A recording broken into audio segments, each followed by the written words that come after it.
What up, Whiskey Ginger fans? Welcome back to the show. Man, do we got a good one for you today. My man George Lopez is on the show. This dude is a legend, an icon, a staple of Los Angeles, probably one of the greatest comedians and creators and humans that I've met in this game. He is a wonderful dude, and I'm so happy that we had him on the show. I'm on the road. AndrewSantino.com for the tickets, AndrewSantino.com for the tickets. I say it every time, but I mean it. And thank you if you're watching the show, listening to the show, subscribe, leave a comment on the YouTubes for the algorithm. That's how we do it. I'm trying to bring you a collective of fun and different guests as much as I can. The holidays are coming up, but we're going to do our best, baby. But I'm on the road, and come see me live. If you want to support the Ginge, AndrewSantino.com. I'm going to be all over the place continuing into the new year. San Diego and Fort Lauderdale, Florida, Phoenix for New Year's Eve. New Year's Eve shows in Phoenix are going to be incredible. And then DC, Atlanta, Portland, Seattle, Chicago, my home, Albany.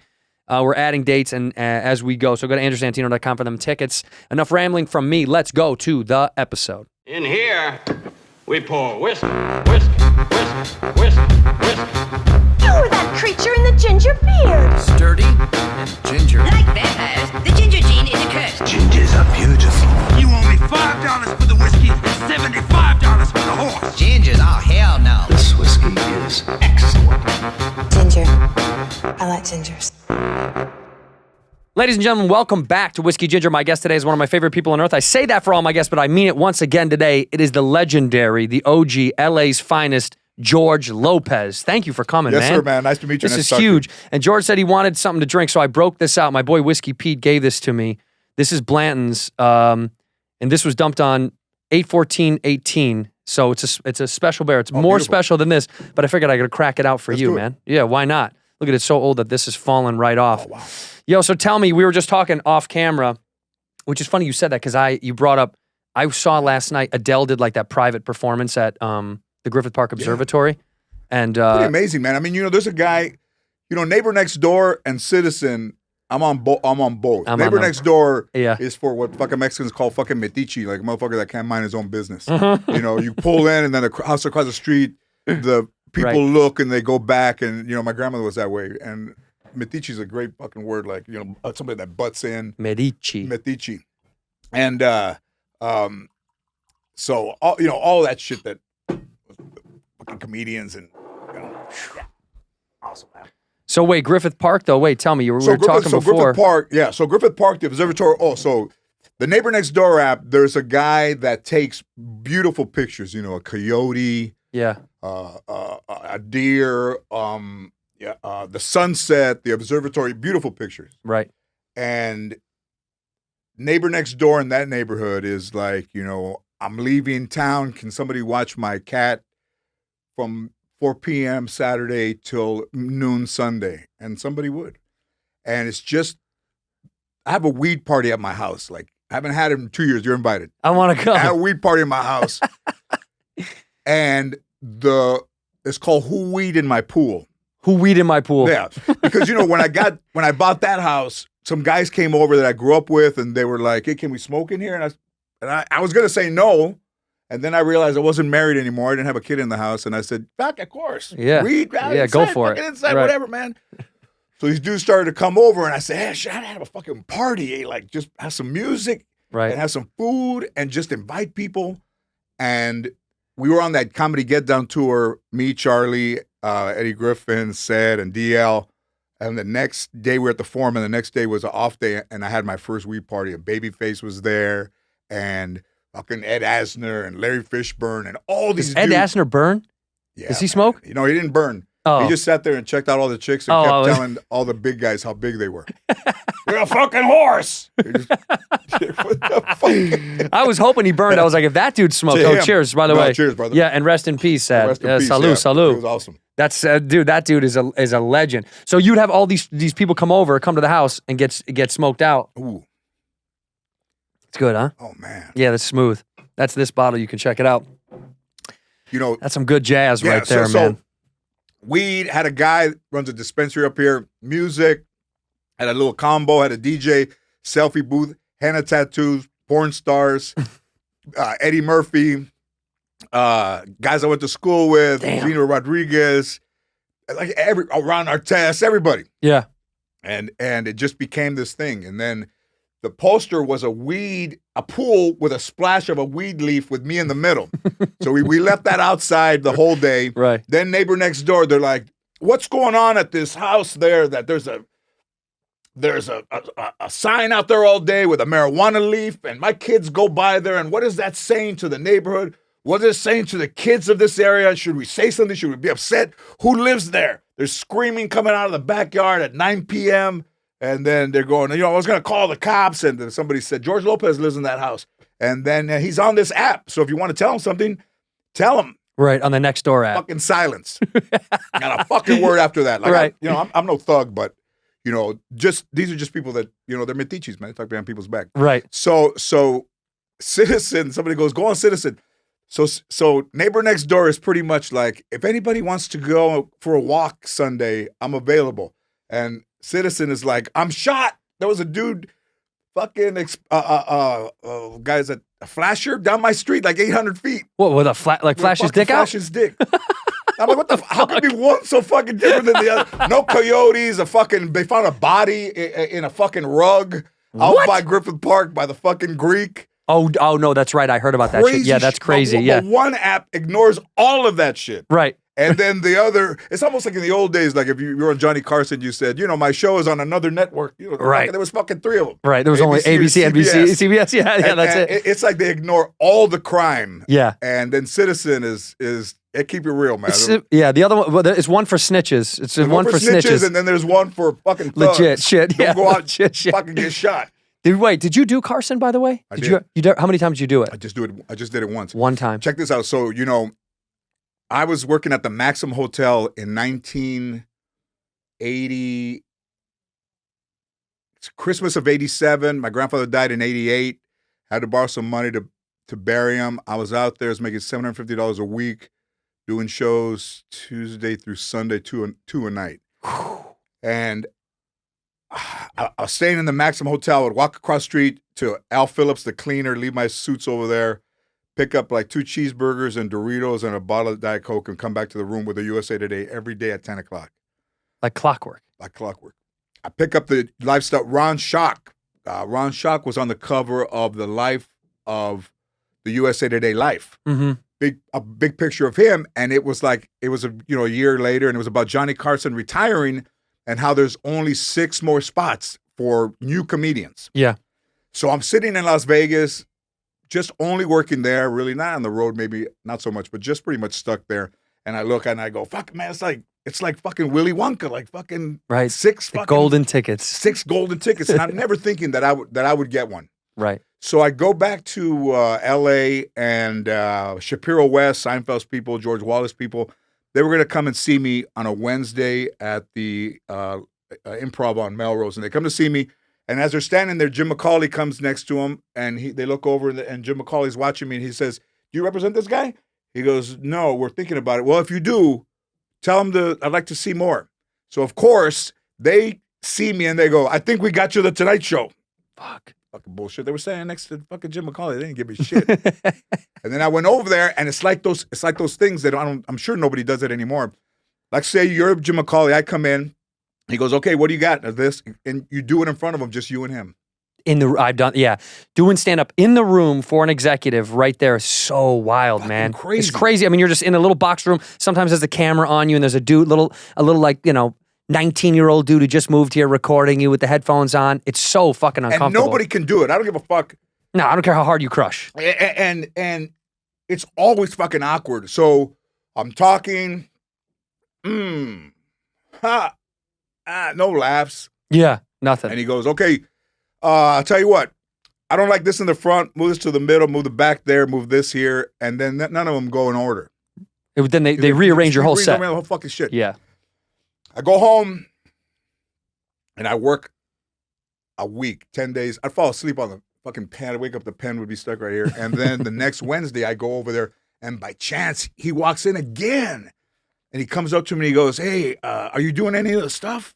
And I said, yeah. I wasn't. Right. But I did it. And he followed me out, and he said, hey, congratulations, man. I think we got you a spot. Fuck. And I was like, holy shit. And then it's right around when Magic came out, HIV.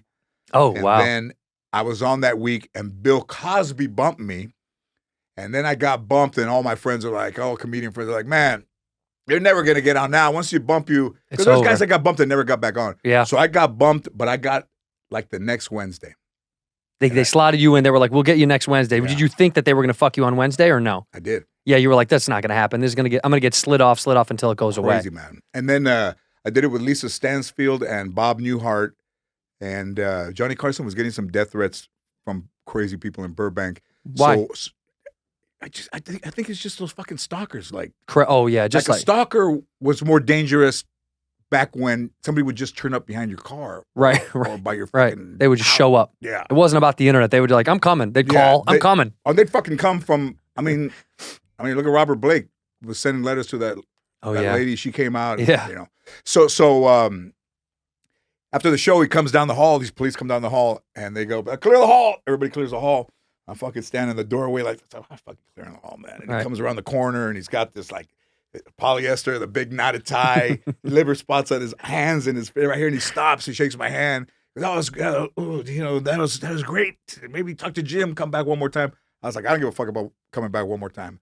But I did it, man. I did it with. That's wild. Never thought. Never thought. Were you already kind of running a little bit then, or did it change your life? Like, it didn't change my life. No. Drew Carey was one of those situations where, like, Freddie Prinze in 1974, 73, whenever he did it, he came, Sammy Davis Jr. was on, and then Freddie came out and killed it, and then Johnny Carson called him over. Yeah, to the couch. Drew Carey got called over, and Drew Carey was living in his car, man, like. And he did the Tonight Show and fucking just destroyed. Yeah. He had that, I've seen it. The tie. Yeah. And he goes, it was raining. He gets pulled over by the cop. And he goes, Right. I pulled you over. You know why? That kind of, that's just beautiful, fucking masterful. And he just blew up, man. It's like, you can see fucking people blow up. Tim Allen, we talked, and he never did it never did stand-up. Like, they wanted him on, but he wanted to do stand-up on Johnny Carson. He didn't want to come out and just talk. He wanted to do stand-up. But he did. But the couch, because for stand-ups, doing couch is another form of stand-up. Yeah. But there's something so formal about getting up that you want to kind of. Back then, at least I'm sure guys wanted to show that they could do that set, and kill that set. Yeah. Because killing on the couch is different than killing on the stage. Killing on your feet is better because they might think it's a setup. Somebody asks you a question. Hey, tell me about your daughter. My daughter. Right. And you're up there. It's just you, Yeah. and you look over to your left, and you see Doc Severinsen. You look over to your right, you see Ed McMahon and Johnny Carson. You see Freddie Cordova. You see all the people. You see the clock. It's wild. Fucking crazy shit. Yeah, man. And what does that feel like then years later? Then you have your own show. Like you had more than one show, but Lopez Tonight, you had your own talk show like that. Did that ever kind of feel? Did that ever kind of feel as a comic? Was that kind of wild being like, hey man, I have the opportunity to bring up other comics? Yeah, I did. Yeah, because you did. I mean, you did on that show. Hosted a shitload of comedians, man. Maz, we had a girl. Well, Alonzo did it, right? Yep. Felipe did it. Yeah. Felipe did it, and Chris D'Elia. Yeah. Like, all those, because the girl was looking at him and saying, I found these guys, and I would look at them and I'd say, oh, these guys are all fucking great, man. Like, just line them all up and bang them out. Yeah. Did you always want to have a show like that or no? You don't know, man. The guy, Jim Paratori, he passed away. He was doing Ellen, and there was a guy named Dick Richardson or Dick, and he was the head of syndication. So one day, when we probably had like 53 episodes of my sitcom, we walked across the street to go meet with syndication because syndication was at 88. And man, all of that's been it's been a fucking just a wild thing, dude. Yeah. I'm like the guy, well, we'll get to it, but so we're in there and Paratori says, Ellen had just started. And then Paratori said, you ever thought about having your own talk show? And I said, I still got this fucking show, dude. And he's like, no, that show's not going to run forever. I don't say that. It's just let me get through this. Let me finish the race first. Finish this. Yeah. And then Paratori came. I took a year off when the show ended in 7. And then I took a year off at home with my wife when I was married. And it was not a good year at home because you're so used to going someplace for 7 years. And now you're at home. It was a little difficult. So in 8, I signed a deal. And then we did TBS. But TBS was not the place for late night because all those motherfuckers were scared to piss people off. Right. I remember we did a thing with a nun on a stripping pole, and we did a thing with somebody who was on Dancing with the Stars that I got in trouble for making a joke about her size, and it was all that shit in one, Andrew, in one fucking show. It was like seven flags on one, but and they were fucking killing me. And then, I don't think I've ever said this to anybody. My wife calls me and says, you know, so-and-so has a weight problem, and you ought to be more sensitive. You know, you have an issue with weight. I'm like, bitch, me. And it's just, you know, it was just, you know, you couldn't, listen, I think part of late night is not making everybody happy. Yeah, you can't. And those dudes wanted to make everybody happy. Right. And Jim Paratori said, hey, man, you guys want to go swimming and you don't want to fucking get wet. Like, let us do our thing. Right. One day, no African-Americans are watching. Too many Latinos are watching. No women are watching. No Hispanics are watching. And it just became a thing. I enjoyed it. I look back, I enjoyed it. But I didn't like the idea of somebody beating up your ass every single fucking day. Were they handing you those statistics every day? Like, yo, man, we have to have more black. We have to have more women. A little bit. But all the things that, you know, we did that thing, creepy little white girl. And she would appear in the thing. She had like a Vandy Camp's, a cookie baker outfit with a doll with no head. And Carlos Santana was like, oh, I fucking love that girl, man. I love her. Every time I see her, I would send them the tapes. Yeah. And then they were like, we hate her. And then we did a thing, bullet hole, not a bullet hole, where you took people who were like ethnically diverse, and they would ask a Korean guy, you know, have you ever eaten dog? And then they would stop and you'd bring a contestant and they're like, I'm going to say no. And then the girl would go, yeah, I went to Korea to visit my grandmother and we're all eating and I didn't know that she was feeding us dog, you know? So it was all the stuff that was wrong, but all the shit that makes it right. Yeah, that made it funny. That made comedy funny. And then a lot of times, you know, it was like the first guest of like Far East Movement and a lot of Justin Bieber's first late night show. Wow. And all that kind of shit was fun. That's wild, man. But now is all that stuff in the past for you? You want to just tour and do stand up and do your thing? You know what? I didn't want to let the pandemic kind of finish or just end in the pandemic. You know, yeah, I've been doing it a long time, 42 years. Yeah. And so I still enjoy that. I'm selling tickets, but I could kind of see maybe the end of the tunnel. You know, I'll be 61 next year. I was born in 61, and to me, 61 is a nice. That's a good way to say it. It's a good way to go. Yeah, that's a good way. 61. Well, but what does that mean to you in terms of like, there's no way you're going to stop creating. So no. What does it look like? I think it looks like, you know, we're doing the restaurants now and the beer's doing good. And then we have some weed that, you know, this guy says to me, you can't stump us. I mean, we're never at a loss where, I don't know. The guy says to me, you know, you follow edibles and you follow marijuana. I say, I do. He goes, do you see something out there that's not there that you think should be there? And I said, yeah.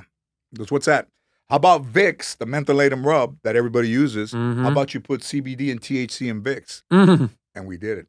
I would love that. It's coming out. You put it on your chest or something like that? You got to send me some of that. I love that. Beautiful, dude. I'll send you some. Because I use that. I will. Everyone uses that shit, especially if you're like feeling a little off and you're like, I need to knock out at night. You just put it right here. Right on your nose, yeah. Look at my grandmother put it behind my ear. She would go, here's some for later on. It'd be behind your ear. So if you were in class, you'd go like this. Like a fucking pitcher with like fucking pine tar. Just behind the earlobes. Yeah. Yeah, but so then, because what's wild to me is like, you know, you started in L.A. and I started the Comedy Store in Westwood. Oh, you did? Fuck, man. The original. On my podcast. The original, it was in Westwood. It was tiny. I saw Gary Shandling there. He was driving a 280Z, a Datsun 280Z. Wow. And we would see him pull up, and he opened the hatchback, and he pulled out like a purple windbreaker, and he put it on. It was all wrinkled. All his notes were there, scripts from Sanford and Son. Wow. Stuff he was working on in his car. We'd walk in with them. And who was the guys from that generation that you think kind of helped you out? Did anybody throw you a bone? And Joey Gaynor was always cool to me, man, from the beginning. Even when I wasn't doing it, I remember my friend Ernie, who I used to go with to the clubs, and he saw Ernie at the Grandma's Chinese for the original Superman premiere, and he says, "Hey, man, where's George?" He goes, "Oh, he's not doing much stand up," and he said, "Tell him to come back, man. He's funny," and that meant a lot. Wow. I saw Ernie the next day. He talked to me. He said, "Remember Joey from the Comedy Store?" Yeah, I saw him over there, and he said, "For you to go back there, that you were funny." What do you think? What was it that gave you the first pop that you ever had? What was the thing that you were like, man, I think this is like the start of something? Man, I was still in high school during the day, and then the first time you're a little bit shaky, and then the second time not good, and then I took a week off, and I kind of retooled. I didn't have anything. I just moved some things around, and then the third time, I got mixed up with. It was a sold out Monday night in the end of June, 1979, it was always fucking packed. People from Westwood, good-looking people. And Joey Gaynor came by me at like 8:50, and he goes, "You're next." And I was fucking, me? I'm not supposed to go up there. 9 o'clock spot's good, man. Fucking went up there, and I didn't even know what I was doing. I fucking killed him. And then me and Ernie ran out. I taped everything. We ran out, and we ran up and down the street. Like, I never felt so good about myself. Because you knew what you were doing was right. It felt like I had just gotten an infusion of what of love, of being funny. And yeah. And we were just running around we listened to that tape like 10 times in a row. It was only like 4 minutes. In here, we pour whiskey. Hey, I've spoken pretty openly on this show about mental health awareness, and I'm telling you, BetterHelp is incredible. It's helped millions of people. If there's something in your life that you kind of want to get out and get help for, BetterHelp is there.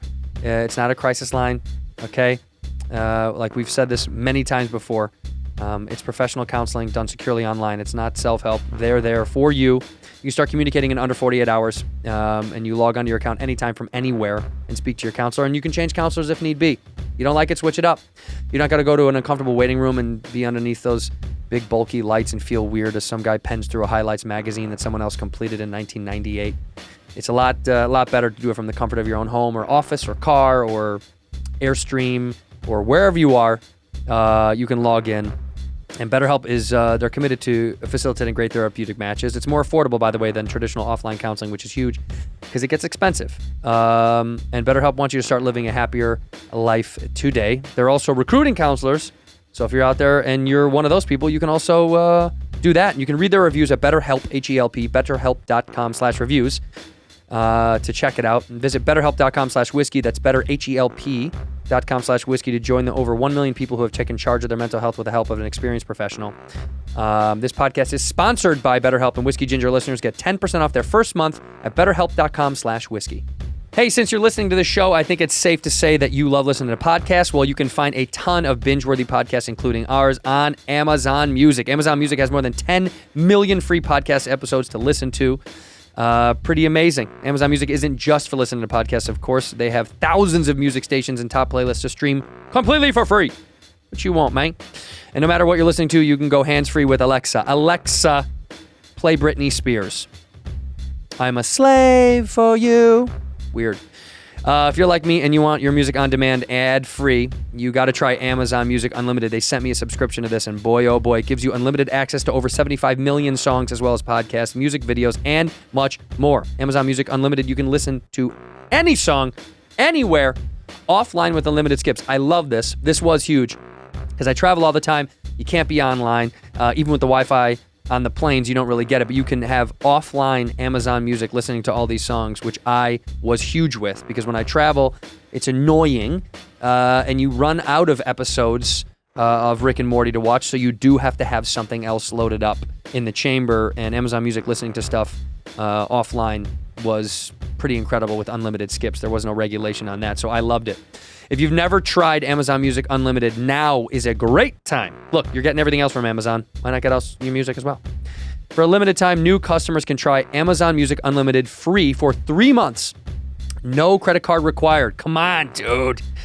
Just go to amazon.com/WG. That's amazon.com/WG to try Amazon Music Unlimited free for 3 months. Amazon.com/WG. Renews automatically, cancel anytime. Terms apply. Ginger. I like gingers. But I think Arsenio too, back there in Arsenio was coming on January of 89, and I saw him the middle of February, and as I left the stage, he followed me and he said, "Hey, I have your tape in my office, but I'm going to put you on, man. Never seen you, but you have the tape of the office, but I'm glad I saw you." And I did that like 15, 16 times. We're still friends. That means a lot. That means a lot to me, man, because you know, Arsenio was in that time where if you went to the bank the next day, everybody would be like, "Hey, man, we saw you on Arsenio." Like, right. Everybody would see you in those 4. He was on 5 years, but in the first 3 years, you couldn't go anywhere. Huge. It was so massive. But that's when TV was so well watched. Like, everyone would watch. And what he was doing was, you know, he did NWA, he did, you know, Hammer.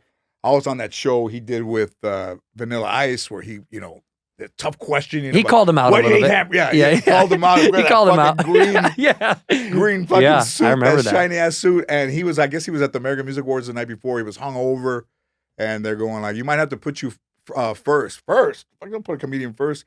Yeah, homeboy's asleep, man. He's had a long night. He's up there trying to wake him up, trying to get him ready. Great, fun times. Yeah, man. But I think that was it. And then 91 was The Tonight Show. And then Arsenio finished in 95. And then I spent 95, 99, like in a dark road comic, dark place, drinking a lot. And just drinking and traveling too much. Yeah. Awful, motel, hotel. Yeah, that kind of thing. Yeah. Was there, because your generation, I always hear from some of the older guys, they were like, you motherfuckers don't even know. We used to not get paid sometimes. Like, did you ever have it where they fucked you on money? We went to a place where Amway's from, in Michigan. Yeah. And the last comedian comes in, closes the door. He goes, "We're going to get fucked." Like, what do you mean? He goes, "We're not going to get paid." And everybody's like, "What the fuck you mean we're not going to get paid? We're not going to get paid." This dude comes in. He goes, "I got bad news for you guys. You guys aren't going to get paid." We're like, "What do you mean we're not going to get fucking paid, man? What the fuck?" Motherfucker puts a briefcase down. He opens it up, takes out a fucking gun, and he goes, "You're not getting paid." All right, I guess we're not getting All right, fucking man. paid. What about airfare? Yeah. Ate the fucking airfare. I said, and then I think somebody said, "I'm just owed airfare." I'm owed air. That's all and I the need. The guy is like, "You're not going to get paid, motherfucker." And we called up our agent. It was at Gersh. And he hung up on us. We told him the dude pulled a gun on us, and he fucking hung up. Yeah, he's like, "I'm not dealing with that." With this shit. But not a lot. But certain times you'd get fucking stiffed. And I remember I was in Dallas when my show first started, and I went to this club in Oak Cliff, this kind of ghetto, kind of Latino area club, and I went in there, it's like a little cartel. I'm like, "What the fuck are we doing? It's like a fucking cartel hangout." The guy comes over to me and he goes, "Señor Lopez, mira, soy el dueño. I'm the owner. Posible que one day you can do a show in here." I said, "Yeah, orale, one day I will." Fucking dude comes with like a cord, about 100 feet of cord with a microphone. He fucking gave me the cord of the microphone. He goes, "Ahorita." Right. And they put the light on me. And I was like, "No, not right now." And then I did like 20 minutes in that fucking club because I had to. Yeah, you were forced to. Yeah, there was no way. That's some crazy shit. You can't say no. Yeah. You can't say no. No. They brought the whole fucking thing with the. And you're like, "Wow, man, this is some wild shit." Yeah. At that time, there wasn't really a lot of Chicano or Latino comedians, especially Paul Rodriguez or Mencia or whatever, Sure. but nobody who was progressing. Like you'd see those dudes, they kind of like Paul Rodriguez kind of was in the beginning of the 80s. Yeah. And but for a guy to get a TV show and then the show lasts, then he goes and does something else, and he goes and do animation movies and all that stuff that I've done well the whole time.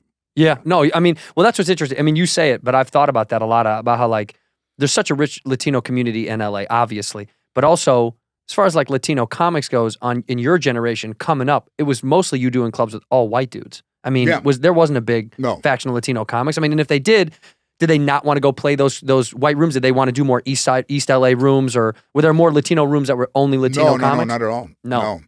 I mean, there was a place in Ventura, Club Soda. There was a fucking Lamppost Pizza, the Deli Smoker on Ventura. Right. The Deli Smoker on Ventura. There was this guy that was a medium, like a psychic. He did magic and he read futures. Right. So my girlfriend in high school was named Judy, and I had fucked her. I think I'd gone to a motel with her. She'd gotten married and divorced, and I was kind of seeing her in the early 80s. But I was also seeing a lady that I worked with. She was older than me, and we get in the car and she's silent, and I said, "What's going on?" And she goes, "Nothing." And I said, "What's going on?" She always believed in the cards, so she went over and got her fortune read, and that fucking dude told her, didn't know it was me, "Whoever you're seeing is seeing someone else, and her first initial starts with J." And she gets in the car and she tells me that, and I said, "No, what the fuck, that guy." Motherfucker nailed it. For anybody that he didn't know me, he didn't know her, and he didn't know the situation. And you're just like, this motherfucker. He smoked it out. Fucking nailed it. He nailed it, dude. That is kind of wild. I've never done that. The medium, all that. I don't trust that shit. It weirds me out for some reason. There's a little bit of some voodoo shit because he had it right, and the whole thing. I was like, what the fuck? We believe in it as a culture, and so I've grown up believing. The house that I live in now has had some demons in it, poltergeist. Did you have someone come check it out or something like that? Yeah. Well, I'll show you some pictures, man.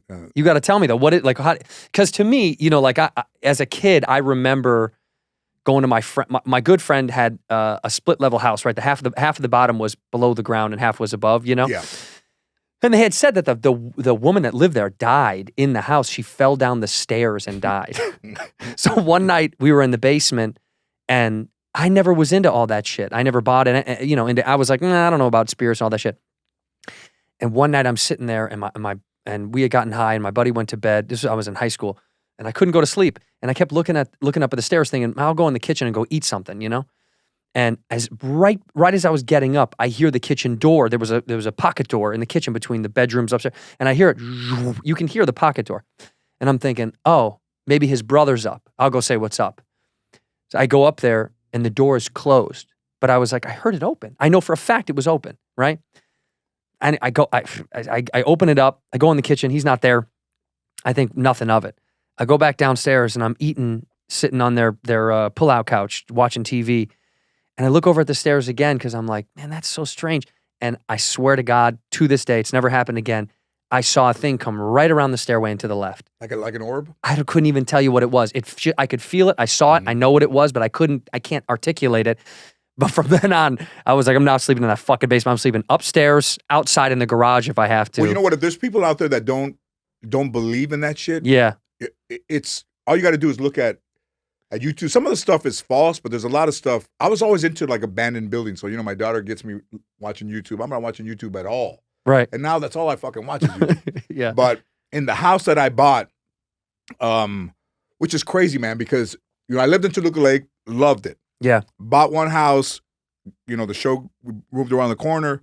And then leaving that house, I thought, it's going to be tough, man. It's a beautiful house. And then I leased a couple houses, and I said, well, the next house I'm going to buy is going to be the one I'm going to live in. So on Trulia, I find this house, and I tell my realtor, hey, see if you can get me an appointment over at the house. And she goes, we got it tomorrow at 1 o'clock. I'm like, 1 o'clock? She goes, oh, everybody wants this house. So we go in there, and there's people filling out, looking at their driver's license and filling application on the hood of their car. Oh, they're ready. They want it. And I'm like, what the fuck is it? Let's look at it. The realtor sees me, calls the guys who own it. Hey, George Lopez is in here. Oh, yeah, tell him if he gives us full price, it's his. Cash. Yeah. Full price. And they told me that it was a Saturday, Sunday, Monday, first thing in the morning, got it. Damn. So I was doing St. George, over there for FX, like 14, wasn't kind of living there doing some work. And then I was born at the General Hospital off of the 5 and headed toward East LA. Mm-hmm. And when I was born, I never knew my father, but my mom wanted to name me after who she thought my father was, and my grandmother, who was just mean and fucking incredible, like funny. Mm-hmm. Fuck that. You're not naming him after that motherfucker. She tells the nurse, what day is it today? The nurse is like, it's Tuesday. No, on the calendar, it was St. George Day, April 23rd. So he goes, oh, the name's going to be George. That's how you got your name. So wow. In the fireplaces, they were all charred from all the years. I brought a guy in there to sandblast, layers of paint off there. And I said, hey, man, go into that master fireplace and clean it up in there, man. I was thinking about, it has this ornate thing around it. And he calls me up and he goes, when you get home, man, look inside. There's like a conquistador in there. And I look inside and it's a fucking St. George tile from the 1920s. Get the fuck out of here. Inside your fireplace. Holy shit.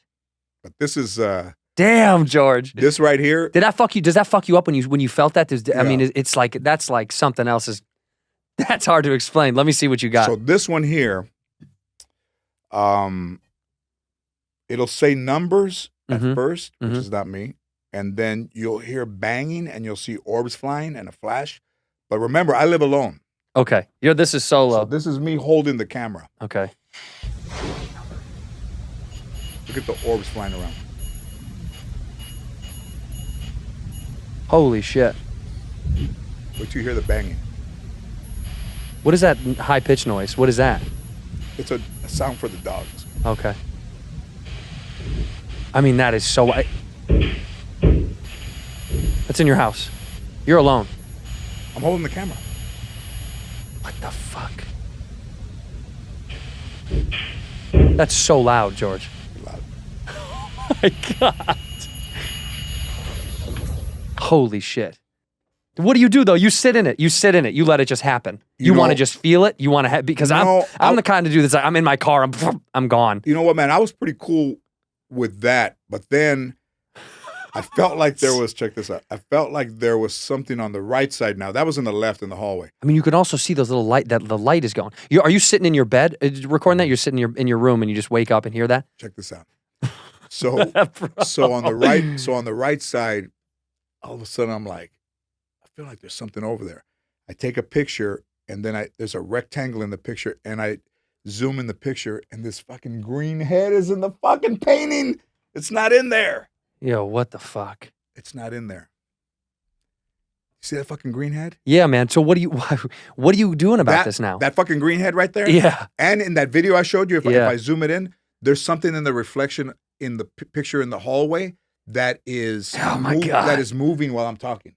But here's another one. So do you have? Are you going to have someone come to the house to investigate any of this I had stuff? somebody come, but I might have them do it again. So I'm not going to tell you who it is. I was friends with somebody who was rather successful, very famous. At that, you mean doing that thing? No, in business. Okay. And I took a picture of it was the anniversary of his passing. And I took a picture of a picture, but in another picture, his face is morphed. It's distorted, which happens in movies. Yeah, man. And never really, check this out. I mean, the world is supernatural, though. It's like, unless you experience it, it's hard to kind of wrap your head around. Some people don't vibe, which is cool, but you saw it, and then I hear this stuff. Okay, so let me. When I had said that, by the way, that story about my friend's house, I remember vividly the way I felt when it happened, like I knew someone was there. Do you know what I mean? It wasn't like I saw it, then I felt weird. I was feeling strange, like, man, I think his brother or someone is there, and I could just feel this thing move right around the stairs. But I can see it. It was bright enough where the light from the TV bouncing off my face, I could see this thing just shift around the corner real fast. Some of those things, man. Some of those things are. Here's the original picture. Let me see. Okay, right on. So I took a picture of this. Let me show you. Mm-hmm. Let me show you this in this picture. So look down here at the bottom of the picture. There's an image of somebody at the bottom. That's the frame of the picture. But that's the reflection. It's not. That does. Yeah, that's It's not me. No, I know, but that's not you. That's like what would be in the reflection, but that's just a person. It's just a person. Oh my God. They're not in the room with me. And that's not in the frame. But that's half of it. So then I take a picture from the side, and a picture wouldn't distort. Right. And look at the face of the guy in this picture. What the fuck is that? It's That's distorted. Oh my God. If me and you took a picture right now, and you took a picture from the angle, our faces would be in the angle. It would just be angled that side. And this one is. So his mouth is open, his eyes are. And there's a mist over me. Look at my face. There's a mist over me that's not. That's in the like original covering up picture. your face. Yeah. Oh my God, George. So I had the lady come in. Yeah. I might have her come in again. What did she do? What did she like deduce of all this shit? She deduced that there was probably. Whoever lived there before, they lived there a long time. Yeah. And the first people that came in, they would say to me, there's a powder room. Like when you come in, there's like a place to hang coats. Right. And the person would say, what's going on here? I said, I don't know. He goes, did they have kids? I said, I think they did. Yeah. Okay. They might have put the kids in that closet to punish them. She said, don't ever close that door. That door hasn't been closed since the day since you take the hinges off that bitch and it's like, no, fuck that. That fucking thing in there. If I really wanted to test it, I would close the door and sleep in there overnight. And then there's an attic above. And she goes, that's an attic, right? And I said, yes. Okay. They put the kids up there and they put the kids in there to punish them. Oh my God. And, is your assumption, because my assumption is the banging is those kids that are in the attic or in that. Woo! Hey man, you heard that banging loud, right? That was so loud. I'm holding the phone. Right. And that shit is loud. banging. Do you ever go up in the attic or no? That night I went over there. And it has a light on the outside. I turned the light, opened the door, nothing. Even I had the Orkin guy come to see if there was droppings or something. Yeah, there's animals upstairs. Nothing. Yeah, right. That's the instinct is, it's got to be animals rummaging around or something. And do you know what day it was? The guy I showed you, the picture. It was the day that he passed. No. So I found out about it. I was at a doctor's office. Somebody sent me a text that they shouldn't have. Yeah. Found out in the car. And then around sundown, I said, hey, man, if you're out there and you're okay, let me know you're okay. And that's what happened that night. Jesus Christ. That same night. I don't want to say who because... Yeah, no, it's fine. But when you said it right before we started talking about this, that you said in my culture, it's part of the thing. We believe it. But do you think that's been influenced your life so much that it's kind of surrounding you a little bit? No, I think that house had some issues. Yeah, something And happened. So if you call somebody, you know how people have the say hold hands? Yeah. If you call somebody, they might show up. But Right. also, it might be a poltergeist showing up to pretend that it's that person, like in The Exorcist. Right. When the little girl's talking like, hey, Father, you have any spare change for the fellow Catholic? Right. Then it's that girl. I Right. mean, there's a lot of that going on. That's And also up the street, I think Lisa Bloom from Court TV bought this house, and in the mid-50s, a doctor lived there with his wife and 2 kids, and he took a ball-peen hammer to the kids and to his wife. I think the kids lived, they ran out, and nobody's lived in that house before. Jesus Christ. And I went by it the other day, and I told the guy that was driving me, I said, I think I can fucking live in that house. Nobody wants to live in that house. I'm like, I think I can fucking handle it. And nobody wants to go to that house. He killed him with a ball pin hammer. And here it is right here. This is... Wouldn't you just get a divorce? I don't know why. Why did you that motherfucker... grab a hammer, dude? There it is. Go get right a fucking lawyer. Let me see what it looks like. And it's a big house. It's a big house. Oh, and it's called the Murder Mansion. Yeah, I feel like I've seen nobody's this. been in it since. Empty. Lisa Bloom bought it, and I think they were doing some work, and then they stopped doing it. Well, did she gut it out or anything, or just leave it how it is? I think they didn't do anything. I think it's just empty, but the inside. But ooh, that gives me the fucking creeps. He was man. a doctor too. He was a doctor. The dude that killed his wife. Mm. Yeah. So have you? Has this been no? So you've always been interested in the supernatural and shit like that, or no? Well, fucking Llorona, man.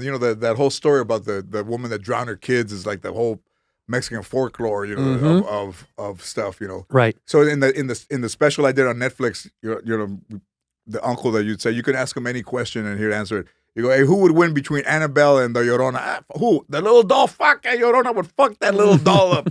She killed her kids. She wouldn't fuck up a doll. That kind of shit. So you grow up with all those, all that shit in your head. But in the house I grew up in, I never had it like I have it there. It just feels different. Man, dude, like a guy was gonna come and we were gonna do we're doing all those Zoom meetings, and he was gonna come Sunday night to do the Zoom, and he says, hey, I'm on my way over. I said, all right, I'm gonna leave the door open, the side door. You come in there. I'm gonna take a shower, get ready, and then as I'm getting ready, I can hear something downstairs, and then he's here, and then he comes into the door, and I go, would you forget something? And he goes, no, I just got here. And you see shit downstairs. Crazy, man. God, fucking God. It's a pretty big house. Does it make you want to leave or you want to stay? You know what, man? I thought about leaving, but you kind of like it. I don't know. I think it's time for that lady to come back. It's not like it was before I called that lady to come the first time. She did a pretty good job. This happened after she came. This happened before she came. Okay. When I saw that green head in that picture, yeah, I said, you called also her in that video, there's a reflection of somebody moving in a picture in the hallway. I didn't show you. But it's fucking strange, man, because the house is so old. Well, yeah, see, that's what I was going to say. LA houses, I mean, look, we're not as old as East Coast houses, but my house is from 1941, right? And the master bedroom is so much colder than any other room in the house, and it creeps me the fuck out. You know what? And that's what shows up, fucking temperature. Yeah, temperature. There's a flash of light. Like I'd be upstairs and out of the side of my eye, I'll see something that's like a flash. Mm-hmm. But I live alone. The first time I started to hear voices wasn't that long after I moved in.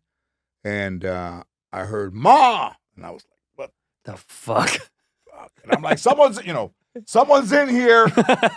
And I went downstairs, but nothing like the banging also. But it's gotten a little bit better. But even people that have come into the house, and we did a DoorDash commercial for people, waiters and stuff. Yeah. And they do all the sound. And then when the girl was packing up, she told me, hey, there's a woman talking in this room. I go, where? Wow. She goes, I'm low, murmur, but there's somebody in this room talking. I said, oh, yeah. My God.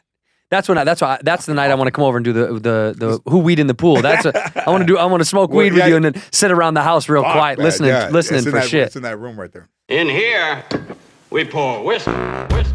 This holiday season, I'm giving thanks to our friends at MANSCAPED. Do I tell my extended family that I have the Performance Package 4.0 for the global leaders in the below-the-waist grooming? Not to mention it includes their Lawnmower 4.0 trimmer to tame my bush down, baby, and score brownie points with the in-laws. Gift yourself Manscaped or the man in your life who needs it. Join the 4 million men worldwide who have trusted Manscaped with 20% off, plus free shipping by going to manscaped.com/whiskey. Let me tell you something. You want to spread that holiday joy and cheer around, you got to do it with the thinned-out bush, man. You need that Lawnmower 4.0, the Weed Whacker, and the ear and nose hair trimmer, crop preserver, ball deodorant. I got all this stuff, man. The ball reviver, the toner, performance boxer briefs, and a travel bag to hold all your goodies. This is all inside. What a gift that Santa's going to give. It also includes that Weed Whacker to chop your worst weeds up of your nose and your ear because, you don't want to be that guy. Don't forget the Manscaped's liquid formulations are like the pumpkin pie and ice cream after Thanksgiving dinner. Can't live without that crop preserver ball deodorant. Make your nuts stink good, dude. Manscaped has been busy launched their refined body wash 2-in-1 shampoo plus conditioner. Both feature the Manscaped signature scent and will help unlock your confidence this year. Your boys and body will be oh so fresh and clean when you start off your self-care routine with the ultimate body wash shampoo and conditioner. I've spoken very candidly about Manscaped. I love it. I use it to trim up my nuts, and I'm going to continue to trim up my nuts because it's 100% waterproof. It's phenomenal. You're not going to nick your nuts. It's not going to cut you. And get rid of those ingrown hairs. You don't want to be bumpy down there. You don't want to be lumpy, bumpy. Dude, what are you doing? Get yourself together and do yourself a favor. And get 20% off plus free shipping by going to manscaped.com/whiskey. That's 20% off plus free shipping by going to manscaped.com/whiskey. Be thankful this holiday season for the best gift of all from Manscaped. Your balls will thank you. Ginger. I like gingers. So you told me before that when you got a divorce and your whole life kind of changed a little bit for you, but now being your age and being single again, are you happy? Is this where you want to be or no? I don't think I'll get married again. Yeah, you did it once. That was it. I did it once. I spent a lot of time alone. I always spend time alone. Yeah. I play the guitar. I transcribe my shows, work in the car, watch TV, go golf over there. We're members of the same club. Yeah. And women have been interested, but I'm on that app Raya. That Raya app. Oh, Raya. Yeah, that's and right. Raya, yeah, Raya. Yeah. And they if somebody says, "Why are you on fucking Raya?" I'm like, when you go fishing, sometimes you leave the pole there. And you can go walk off and come back. There might be something on the hook. This guy told me about it, and he was friends with the guys who created it, and they put me on there. But I haven't gone. I don't think I've gone on many dates with the women from there. Yeah, because I feel like there's a certain age where you're like, I don't really want to chase and do all that stuff anymore. You'd rather just do your own thing. Well, I think I don't know if it's in the way that women are, but I've always had. I don't think when I was young I had an easy manner. Like I understand who I am, I understand where I came from. I believe everything that's happened to me, but I don't rub it in anybody's face. Right. But also I worked hard to become somebody that didn't fly off the handle, hearing something that didn't go his way. Right. And in that easy manner, sometimes women, if they're around you, they take that for complacency. So they start to tell you how to kind of live and what you should be doing and, how you could do better. Right, what you could be doing. Shouldn't be do this, Yeah. yes. And I probably have 15 different brands right now. So it's hard for somebody to say to me, I think if you really kind of, spent the next 5 years doing, it's like, bitch, I got Anheuser-Busch brewing this beer that I've had for 2 years now in Colorado, canning it and distributing it to the whole state of California, which I think they'll end up buying, the brand itself. And then what's it called, by the way? Ta Loco Brewing, and then there's 4 different types of beer. Damn. And the guy that I just had some flavors that the guy worked at Stone Brewing for 30 years, and he just created this amazing stuff. Stone in San Diego. Here. Yeah, that's right. Oh, I've been there. That place is great. Yeah, so we got him, and I go in there and I said, "Hey man, can you remember those 50-50 bars? Like the outside is orange and the inside is like cream." He goes, "Yeah, a Dreamsicle." I say, "Yeah, you think you can make a beer?" "Yeah, I can do that." "How about a beer like in Mexico? They use a lot of grapefruit and they use a little Presidente like squirt." can you make a beer taste like it's got like squirt in it? Yeah, of course I could do that. How about like hibiscus, that kind of Jamaica, that flower, hibiscus flower? Oh, we could do that. And if I had this clipboard, I said, fuck it, man. Let's let this guy do it. And he brewed all that He's shit. done a good job. That's wild, man. And that just came from changing agents, man, and somebody saying, I mean, Paul, I bet Paul Newman in like 2006, 5 around there. I was at a golf tournament, Travelers up there in Connecticut. And I was always somebody that was talking to all the people and doing all this stuff and making people feel good. And he came over to say hello, and we talked a little bit about the Hole in the Wall gang and about his foundation and about all the products that he did. And I thought, wow, man, that must be really something, man, because you can go buy Oreo cookies, but they're Paul Newman dressing, chips, salsa, everything. And I thought, and it was in my head, I didn't say like, oh, I'm going to be the Chicano Paul Newman. But when that guy said, you ever thought about owning a restaurant? I thought, fuck, man, this would be a good chance to do, what Brand. Paul Newman had done. Yeah, because what he did was, I think a lot of kids, like, a lot of even friends in my generation may not know that he was, I think most people know he was a phenomenal actor, but like younger kids only know him as, popcorn and chips and dressing and all that stuff. But how amazing he was as an actor was like even more trumping, but like now his name is cemented forever. I mean, you want to have Lopez's name cemented forever. This little dude got out of this car, he's wearing all white. He had these 2 hearing aids with these little antennas coming out, and his hair, he's old. He's got the bluest fucking eyes you've ever seen. Yeah. And he walked over and goes, I wanted to come over and say hi to the guy that everybody's talking about. And you're like, fucking Paul Newman. Wow. That's got to fit that. Who was there like someone of your generation when you were growing up that you looked up to that was in film or television? It's like, shit, I met everybody, Andrew. I mean, I went to see Kiss in 1976, February at the Forum. It was a $14 ticket. I had to beg my grandfather to. You would have thought I asked him to fucking buy the house next door to him. Yeah. This guy's like fucking made me just fucking grind for this $14. And I was a Kiss fan, Kiss freak, whatever they call him. And then I have a picture of me young. I was just showing somebody, and then I became friends with those guys. So I became friends with with Gene and them. Yeah. with all the people that I admired growing up, man. Was there someone in comedy or was there someone in comedy that influenced you a little bit? Was there somebody you were like, man, I love that dude. I wish I want to be like that dude. There's the 15-year-old George. Wow, and then man. Gene Simmons in the back. Yeah. And then here's the grown-up George with Gene Simmons in the That's fucking wild. crazy. Doesn't that feel weird? Becoming friends with your heroes a little bit?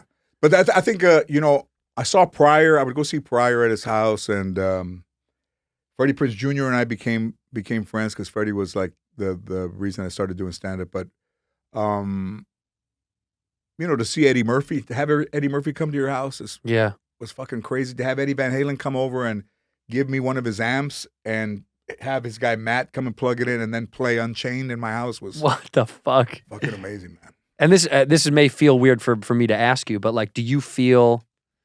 Look, whether you like it or not, you're a legend in our world, and legend can sometimes be taken as like a negative connotation, like it's the aftermarket. But you're cemented forever in being a legend of comedy, right? Yeah. Fact. Yeah. And what's wild to me is like, does it ever kind of hit you that you're like, hey man, I am one of only a selected few Latino comics that are legends in this comedy game? Like, does that ever kind of fuck you up sometimes? Do you ever think you literally, I mean, for young Latino comics, there's no doubt in my mind, you and Rodriguez are probably the 2 names that they know the most, right? Yeah. That must feel something to you being a kid that grew up in LA, making it in LA, and in a Latino community that was, how supportive of who you became. I mean, does that ever fuck you up sometimes? Do you ever get perspective on it? I think it's funny, man, because, Bruce Halford did Drew Carey, and we were doing the show. We're writing the show, and they said, okay, ABC doesn't want to name the show after you. We have to figure out a name. We have to figure out a name for you, figure out a name for the show. Okay. We're writing the first, episode. Already got bought. We're not having to figure a name. They go, okay, let's take the weekend, Monday morning. We'll all get together. We'll come up with a name. I was trying to think of names. There was a guy named Wilson Alvarez that was a pitcher for the White Sox, and I thought Wilson Alvarez, kind of Wilson and then Alvarez, and I had a friend of mine named Kenny Ramirez who had passed away when he was like 20, and I was thinking of all these things, and then I'm going to my lawyer's office, and Bruce calls me, and he goes, "You're driving? Where are you?" "I'm driving. Pull over in this thing right there by off Santa Monica Boulevard and the 405." And he goes, "I just got the phone with ABC, and they want to call the show George Lopez." I said, "I thought they wanted to name it after me." No, not the George Lopez show, just George Lopez. I go, that's my name. Yeah. He goes, yeah, I know. I don't know.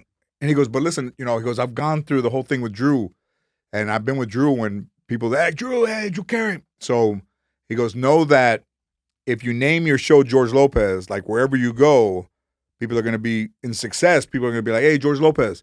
And I said, well, fuck it. Nobody knows me now. Why not? And it was George Lopez. And whenever somebody sees me, they don't say, hey, George. They say, hey, George Lopez.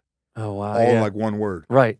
But that's it though, right? But like, I never, you never think that. I mean, listen, I mean, one of the hardest things about being an actor or actress performer is when you have to go audition with somebody, and behind them, remember those open filing cabinet or open like shelves they would have, and they would have 100 scripts, and the name of the thing would be written in the binding. Yes. So you went in there to read, and behind you, I could see 100 shows that never went. Right.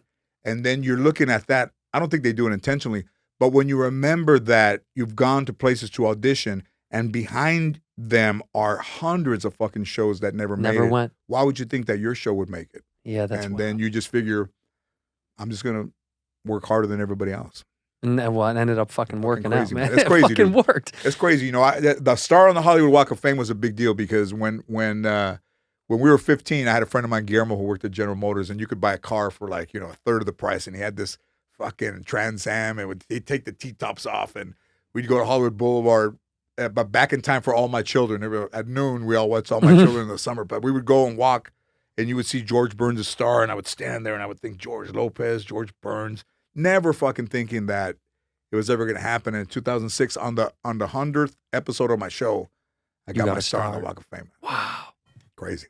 That is fucking crazy. And there's people that hate, and that's fine. Probably would have bothered me more when I was younger, but now older, like I know. I even tell people, like, motherfuckers, when I'm dead, I'll still be around. That's right. And I'll never be gone. No. I mean, I think it's to me what's always impressive. I started in LA. I'm from Chicago, but I started here, right? Mm-hmm. And the reason I moved here was because I wanted to sink or swim. I thought this was the only place I was, if I went to New York to me felt like it was close to home, and I was like, I need to be so far away from home that if it's going to either fuck me up or I'm going to beat it. Right. And it's a big deal to move, man. Like, I never had to move, but it's always interesting when you hear, because at some point, you say, I'm going to move, then you make the arrangements, and then a day comes where you're like, I'm leaving. Yeah. I got here on the 4th of July. I drove a U-Haul. I broke up with my girlfriend, and I drove a U-Haul here, and she was like, she wanted to fucking kill. I thought she was going to kill me in the middle of the night. I was staying in her place because I didn't have a place anymore. And we got drunk, and we got into a fight, and I was like, well, you're not coming to L.A., and I needed to get it out because I was like, I don't want to. No. I was like, I had maybe, I think $800. $800 was like all the money I had. And I was like, I can't go broke with you. I need to go broke. I need to be broke alone. You know what I mean? I can't be poor with two people. I was like, I can't do that shit. So when I moved here, it was one of those, I felt the risk like the 4th or 5th night because I remember the panic setting in. Where did you get here? So you drove and you stopped where? Probably stopped in Long Arizona? Beach. No, Long Beach. I went straight to Long Beach because friends of mine from Northern California, they were like, I knew you want to move to LA. And they're like, you won't do it unless you come with us first. Because they knew it was hard. I couldn't afford it. So they said, we have a couch. So I slept on a fucking lazy boy in Long Beach. I would sleep on a lazy boy and then I started, my buddy was still is. He's a great gambler. And I would drop him off at Commerce, and all the casinos. He had a truck, and I would drop him off, and I would take the truck up to LA, do shows, and then go back and pick him up after his shift at playing Commerce or whatever it was. And so I did that for a while until I finally got up here. But and what was it that started me off? Yeah. I think it was like the moment I realized that it was kind of cracking a little bit was the Hollywood Improv was the first club to like pass me. And they had, I had been kicking around there doing the mics, and in one mic I did so fucking well on the mic, and all the other comics were annoyed, they were pissed. I crushed the mic, and they were mad as fuck. And I remember if only my friends were stoked. They were like, man, that set was fucking great. And it was like the best 4 minutes that I had. It was like joke. It was machine gun jokes. And they were like, kind of like, a little annoyed, a few of the guys that I had fucked off. And so me and a couple of guys went to go eat at Cantor's. And Which is fucking awesome. And we were sitting there. Oh yeah, and we were sitting there and we were eating. And I was like, man, I know I'm gonna get into that club soon. And sure enough, this is wild. You're talking about dates and shit. On my fucking birthday, on October 16th, was when I got the phone call that I could host my first paid spot at the Improv. And from then it was that was the feeling that I knew all these nights I was working, doing my day job and all that shit that, I was working long fucking hours, day and night, doing 2 jobs. And when I got passed to do just a hosting spot, and he was real strict back then, they used to tell you in the email, it was like, you do not do time between the fucking comedians. Nowadays, fucking everyone does whatever the fuck they want. Yeah. But it used to be like, you don't bother the biggest names on the lineup. You shut the fuck up. You do the spot. You go back in the hallway and you wait. And I did all that, and I think that was the cracking moment for me. That was a trip, man, because you got to see people that you saw on TV and that you thought you would never see. Standing right next to me. Or I'd bring them on stage. Yeah. I mean, that to me was kind of the wildest shit, was to bring up guys that I was like, holy fuck, I saw this guy's HBO special. Yeah. That kind of fucked me up a little bit. Yeah, it's a trip, man, because, wherever you come from, the people that come, like I'm from here, we were talking about that, we're doing this thing, but would I have had the same desire to be a comedian if I didn't have to travel, fucking 10 miles to go to the Comedy Store or go to the Laugh Factory or the Improv? I don't know. So anybody that comes from out of state, to me, I won't know what that's like, but I know it's a big decision. Yeah, it's a life change. When you say to somebody you can't go, because if you take them with you, it's almost, you have the same issues you had there, but just in a fucking tighter spot, in a newer place. Yeah, it was going to be way more expensive here. I would take these fucking girls with me, man. They were like, you want to come in with me when I perform? And you're like, yeah. And they would be like, well, am I going to sit by myself? Do I have to wait? What are you going to do? When are you going to be done? And you're just like, fuck that, man. Just end up going fucking by yourself. Yeah, I wanted to drown alone. That's what it was, because I thought those nights that I had that were sleepless nights, I was like, I wanted to learn this city by myself. I wanted to kind of feel it out, to kind of get through the muck of it all. You know what I mean? Oh, tell me, by the way, you reminded me, just tell me the Griffith Park story that we were talking beforehand with the guy with that orb or whatever. You know what I'm saying? That he cut that thing that you were talking about. Oh, shit. Or pushed that, yeah. So going to Dodger Stadium as a kid, yeah. I remember when my grandfather had this Pontiac, and I'm playing with my friends in the street, and he pulls up, and I'm like, every time you saw your grandfather come and get you, or any of your family come and get you in the car, you're like, get in the car, motherfucker. And then we get in the car, and we're driving down the 5, and I'm like, where are we going? And they didn't say anything. And then we come over to Elysian Parkway, and you see Dodger Stadium, and you're just like, fuck, man, just up, and then you go down there. And we went to all these games, I saw all these fucking great players play. And as we drove down the 5, you would see Los Feliz, Los Feliz. And it means the happy. And then you go, and then in 5th grade, but before that, even with Fernando Valenzuela, we went to see Fernando pitch in 81, 82, and we're driving in front of a fucking Corvette, and it says FV34. That was his number. And me and my buddy Ernie go, is that fucking Fernando in a vet? Yeah. And, he was just like 3 years out of Mexico. And we go around the side, and it's him in a vet by himself going to Los Feliz. And we're honking, man. And he looks over and he goes like this. And we're like, oh, he gets off on Los Feliz and goes up Los Feliz. And I'm like, man, now I got to live in Los Feliz. So we went, in 5th grade, we went to the observatory. Adele did her show over there. Yeah. So when you go into the observatory, there's a gold wire hanging with like this huge pendulum that goes back and forth, and it tells the world's time. As the world moves, this pendulum moves, and it's perfect on time. And at the bottom, it moves, and it's this thing from the top of the observatory down.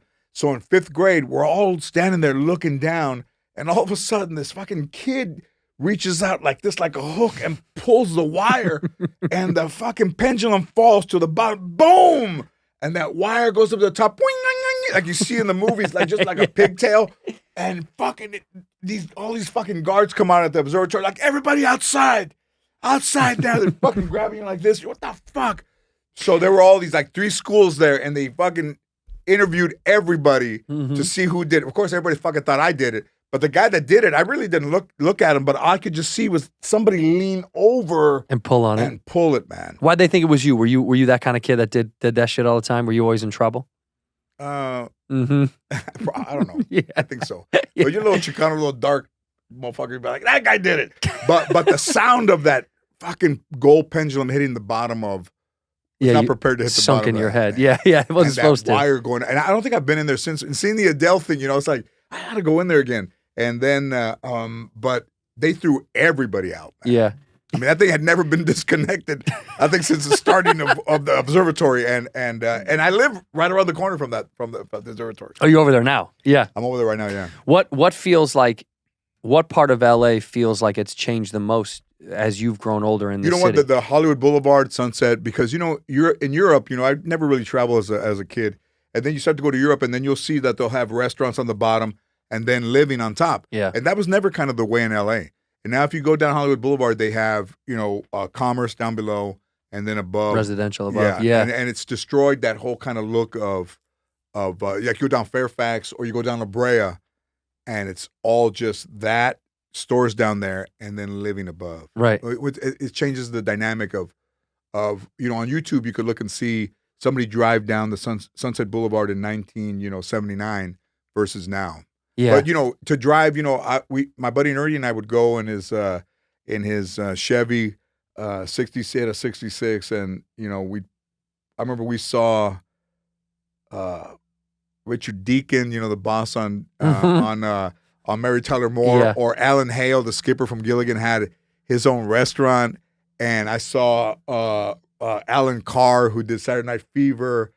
I saw Famous Amos on Sunset because that Argentinian restaurant used to be a Famous Amos cookie place. So if you drove around there, you see hookers, but also you'd see famous. I fucking saw Chevy Chase in a Porsche right in front of the Comedy Store. I saw Richard Pryor in front of the Comedy Store. Yeah. And you would see people, man. It feels a lot different now. Back then you could see somebody. Now, do you think you'll live the rest of your life in LA? That's a good question. I think that as I start to get, I think by 65, I'll probably maybe move out. Like I could see myself living in Europe a little bit. Really? Yeah. Where would you go? I would live in Amsterdam. I would probably find a place. I got a buddy that's a lawyer in Scotland over by Troon. Oh, and yeah. I said, hey, motherfucker, I'm going to come and live next to play you, some man. fucking golf. And he goes, hey, we'll play every day. I mean, that's a hard, I'm by myself. My daughter's 25. It's a hard offer not to take up. Well, yeah. And is that your only one kid, right? Mm-hmm. Yeah, so then you're good now. And she's grown. Her and I signed a deal with NBC. We sold Lopez versus Lopez with Bruce Helford, who did my first show, to create the show about our lives after the divorce. Is she an actor?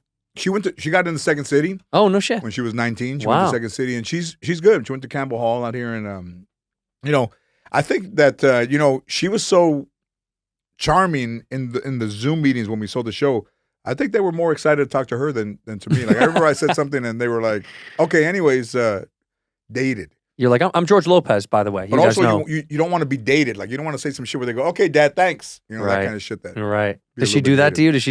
I did that on that fucking Zoom meeting where they all went like, "Okay, anyways, mine." What did you say? Some bullshit. I thought it was funny, but yeah, they didn't like it. Yeah. So I did. We did this thing. Mr. Cartoon, the graphic, the artist, and Esteban, the guy from LA Originals. They came to me with this idea called "Once Upon a Time in Aztlan."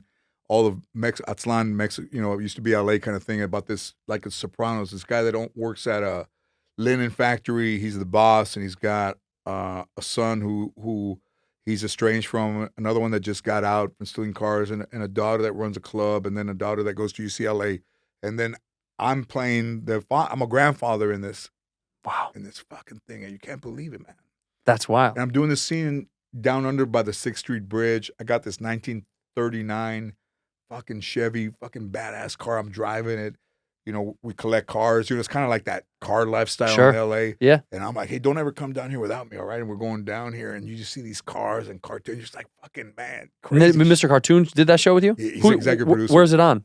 It's going to be on Amazon. Oh, that's fucking dope. And you know what?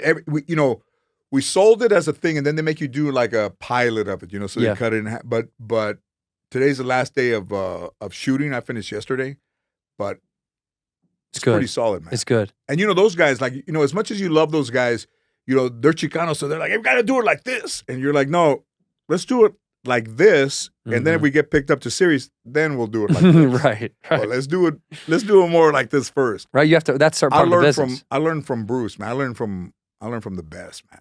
That you got to. Sometimes you have to please a lot of the parties. Then when it goes, then you can get to narrow it down to the thing that you're when like. When Seinfeld did comedian, that dude, that guy, Army, whatever that guy's name was, the other comedian. Yeah. In the thing where he got pissed off and left, somebody had a discussion with me when we were starting to pitch the show, and they said pretty much like, listen, you guys kind of live with your material and you're very connected to it, but here you have to remember that what is said today might not be what's said tomorrow. Right. So stay in the game and don't say, fuck it, if it's not this way, I'm out, which a lot of people did.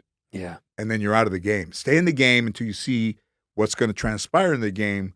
If you take yourself out of the game, you're out of the game. And I thought, man, wow, what fucking great advice. It's real advice. I mean, well, like, did you ever, when you were doing your show, you were sacrificing any of your stand-up jokes for the show? Like, did you ever take bits? I did, but I wasn't really kind of known. I wasn't really kind of a known dude by then. Right.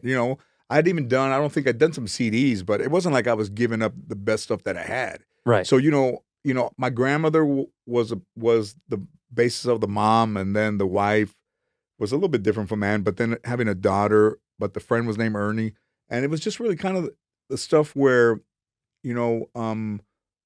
it came more from my life than it came from the writers. Sure. And I think that was essential to that show, especially because I met with a guy that wrote for Cheers, and I went to meet him at Paramount, and this motherfucker sat in this office, and across the table he said to me, I don't write for Latinos. I write comedy. And I'm like, well, fuck out of here. I'm a comedian. Yeah. Yeah, but I don't know where you come from. I wouldn't know what to write. And I was like, is this motherfucker serious? Holy shit, man. And I left. I mean, yeah, what a fucking dick. Oh, I mean, I left, Paramount's on Gower. I had to walk the street walk across the street to the parking garage and in my car. Mm-hmm. And the whole time I was like, fuck, man. Like, am I fucked because of the way I look or because of the way I am? And no, you're never fucked because of the way you are. You just have to find the right. You have to find the right people to fit. Yeah, and it's hard. It's hard. It's always going to be hard. Yeah. But anybody that comes out here from wherever that has a dream, it's not impossible. No, you can do it. That's the fucking best thing about being out here is that I turned into a fucking dramatic actor. I was never, I couldn't even act. Comedians mostly, nobody ever asks us. When those guys were getting deals, nobody ever asked, like, can you act? They know you're funny. Yeah, they wanted the check. They were like, yeah, of course. Yeah. And then I read with the guy in 2001, they played my best friend right before we went to the Christmas break. And they said, why don't you read? He looked like he was going to get the part, the guy Valente Rodriguez. Mm-hmm. And they said, why don't you guys read together? And I couldn't read for shit. And I looked over at my partners, Bruce and Robert. They were like this, and I said, fuck it, man. And then when I got home, I said, I need to find an acting coach. And I found the right coach. And I had an acting coach with me for the first 102 episodes of my show. Damn. I knew that I couldn't do it alone and pay for it out of my pocket. But also, nobody would do that because they go, why would you pay for it out of your pocket? It's like, hey, man, fuck all that shit. Like, I'm not worried about Warner Brothers paying for it or the show paying for it. I'll pay for it, and I'll just show up every day and be better than I was the week before. And it worked. It worked. It worked really fucking well. It was amazing. That's fucking because you had no formal training as a kid. I had no formal training never did at all. Never did any of that shit. When I first went to the acting coach, she would say, "Okay, read it to me." I couldn't even read to her. I would say, "Why don't you read it to me, and then I'll hear it, and then I'll go and do it the way that you say it." And she's like, "No, that's not fucking acting." But that's how kind of introverted I was, where I couldn't even act with her. Right. She got me out of that. She was a great Warner Laughlin, great phenomenal teacher. And I want to ask you real quick, because I appreciate your time. I know we got to go soon. How good are you at golf? Are you a stick? We got to play. Let's play. What are we talking? You know. How long have you been playing golf? Well, you don't have to. You don't have to be playing a long time to be good. Yeah. I started playing in 1981 on Christmas Day as a dare. My friend Ernie called me up around 12:45, and he's like, "What are you doing today?" I'm like, "Bro, nothing, man. It's Christmas. It's fucking Christmas." We went to El Carrizo in Silmar. Mm-hmm. We went and played. We laughed, drank some beers, had fun, didn't know what the fuck we were doing, and I never put a club down. And it's interesting, man, because, I played baseball my whole life. I loved baseball. Yeah. But also what I didn't realize is that I quit at everything that was tough, that was hard. I quit at guitar. I quit at accordion. I quit at karate. All these fucking kids are taking karate. And it wasn't until my baseball coach in high school, Steve Martin, he passed. We had a brand new batting cage and some equipment. And in order to pay for the equipment, the baseball team had a car wash and we had to sell tickets. This is the turning point of my fucking life right here. So I'm 17 and I can't talk to anybody. I didn't sell any fucking tickets. So I take the book back to him and he looks at the book and I remember he turned around. He goes, "You owe me $250. And I said, "For what?" "For these tickets." And I said, "I didn't sell any." He goes, No, but you're going to benefit from using the equipment, but you're not going to sell any tickets, so you're liable for the $250. I said, "No, fuck that." And he said, "Fuck what?" I said, "I'm not giving you shit." And he got in my face and he goes, "You know what? That's who you are, huh? You're a fucking quitter. You don't want to sell a fucking ticket. You want to use some shit for free. I like to see where you become in 10 years, a fucking quitter, because when shit gets tough, you fucking quit. You couldn't sell a fucking ticket, so you didn't fucking sell any, did you?" And we're just like this. And he goes, "You're a quitter. You've always been a quitter. You'll always be a fucking quitter." He goes, "You know what? Check in with me in fucking 10 years and tell me where you're at." I look back at my friends and those dudes, this is a 17-year-old kid fighting with his baseball, an adult fucking male. And those guys were like this, like. So I started playing golf and at El Carrizo, and when it got tough, I would quit, pick it up after 9 holes. I say, "Hey, you guys go ahead, man. I got to go do some things." Lying to myself. And then one time I picked it up and then I was leaving. It's like that motherfucker's head came over my shoulder and he's like, "You're a quitter." I fucking was like, fucking holy shit, man. If it wasn't for golf, I wouldn't have realized that when shit got hard, I fucking bailed. I just thought you could bail and have no repercussion. Bail on these guys. Right. But you're bailing on your life. And I was like in the car, like, holy shit, man. And I went back to high school. Nobody had even seen me in high school for fucking 4 years. Never went back for anything. That alumni games and all that shit. And I drive up and the baseball team's still practicing. I'm in this car. And the guys start going in the locker room. And he's there picking up the equipment like he'd always been. And I walk up and he turns and he sees me walking. He can't figure out who it is. And he's like, "Is that my third baseman right there?" I say, "Hey, what's up, coach?" He goes, "What are you doing here?" I say, "Hey, man, I came to apologize to you." He goes, "For what?" I said, "For the way that I behaved when I was here. You told me I was a quitter. We had that thing, didn't respect you as a person. And I think you were right, so I just want to come and tell you that I apologize for the way I behaved and you were right about me." And he said, "You came here to tell me that?" And I said, "Yeah." I still remember his hand being put out. And he goes, "There's hope for you yet." And fucking, I don't think I could have lived one day of my life if I hadn't have gone to apologize to him for the way I behaved. And I hadn't apologized to anybody in my life. Damn. That was the first time in my life I ever apologized to somebody. And then I started to realize, well, what had I quit? I said, I quit stand-up. That's the only thing I ever wanted to do. And on April 23rd, 1984, I was 23 years old. I was living on my friend's couch in fucking Pacoima. I got up, and it was a Monday. Of course, Monday night, open mic. Yeah. Comedy Store Westwood. That's right. I went back there, man.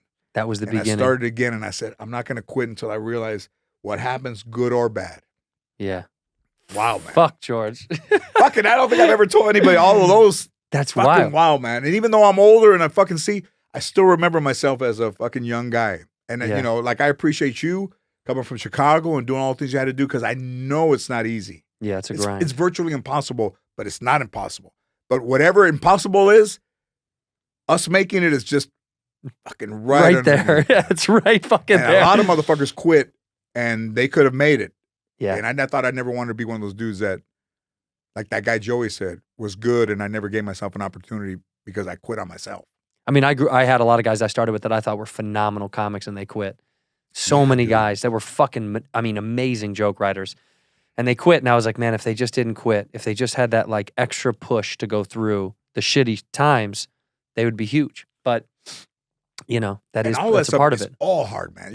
Trying to find parking to go to an audition. Oh, yeah. Trying to get there on time, going in there. Especially when you're broke and you got to, can you get a button-down shirt? And you're like, I don't have a new button-down fucking shirt. You know what I mean? Oh, well, they don't like blue shirts. You have to go buy a new white shirt and all that shit. And yeah, all those things add up to the frustration. It's kind of like the cop gives the ticket to the guy who can't afford to pay the ticket because he's got to go to his job to get the money, but he can't get the job. You know, it's like that trickle down of the constant chaos. But you know, when I was late, paying my my car payment, and I would drive down Barham to go to the bank and pay in person, and I would see Warner Brothers on the right hand side. I would think to myself, what the fuck do you have to do to get in there, man? Mm-hmm.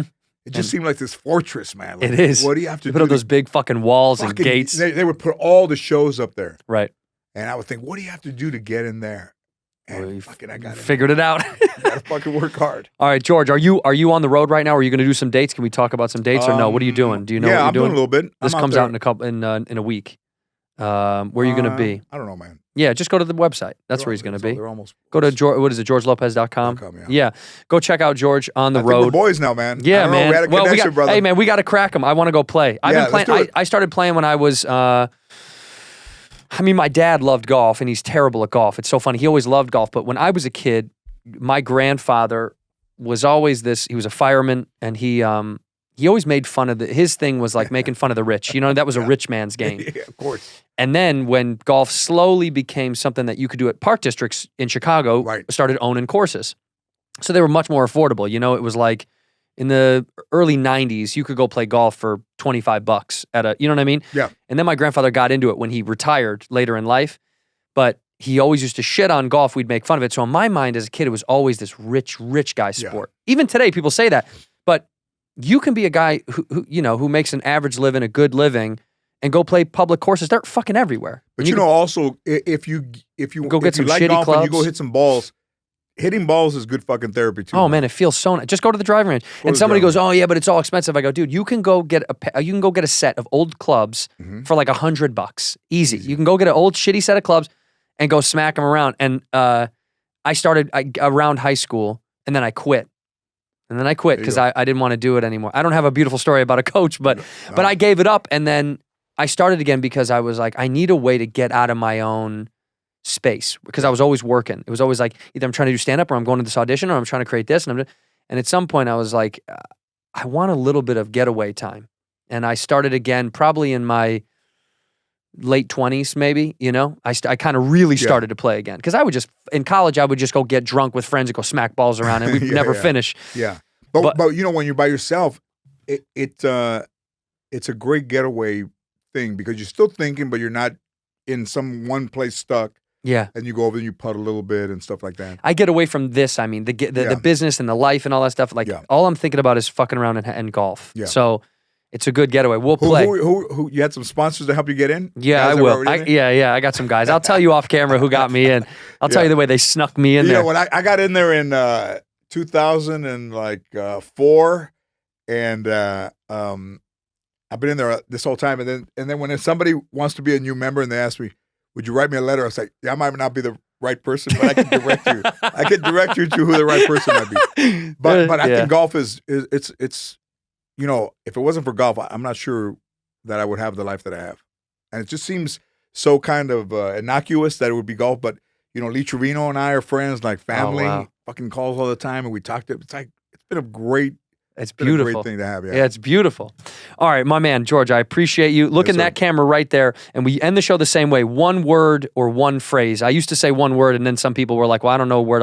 But if you have one word or one phrase to end the episode, say it into that camera, whatever you want. Chingon! In here, we pour whisk, whisk, whisk, whisk, whisk.